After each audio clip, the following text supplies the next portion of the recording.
ऐसे ना दिमाग मत खराब करा मेरे को। हाँ ठीक से ना चल करा, वो तो थोड़ी लगा जाता।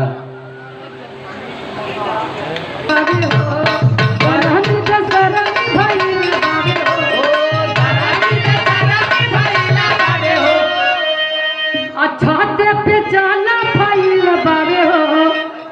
अरे यार आप कैसे हो? ना आवले ना आवल तो गम छवा बांध ला पहले।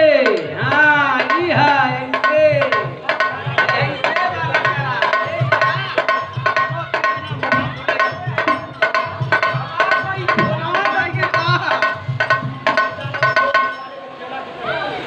इन लोगों ने मजबूरी का हमारा फायदा उठावा था। या अब ये सही है, ये सही है।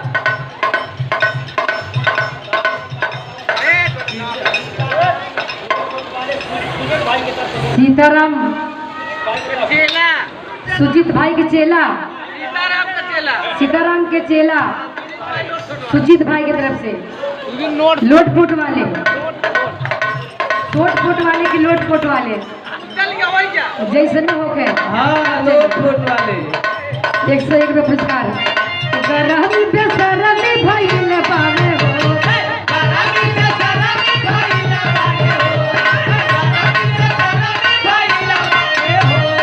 छाते पे चाला भइल बावे हो।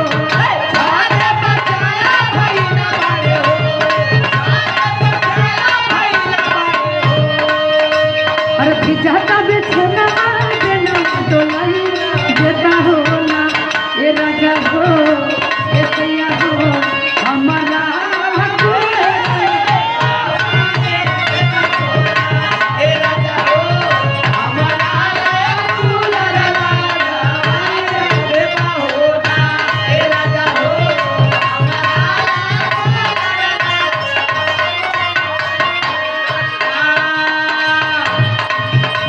की होता दिक्कतदारी प्यारी सहलो न जाला हो।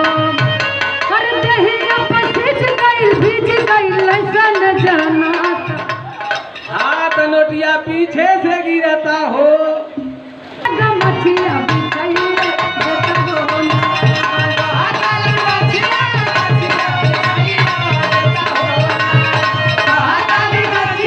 मछिया ये राजा हो हमारा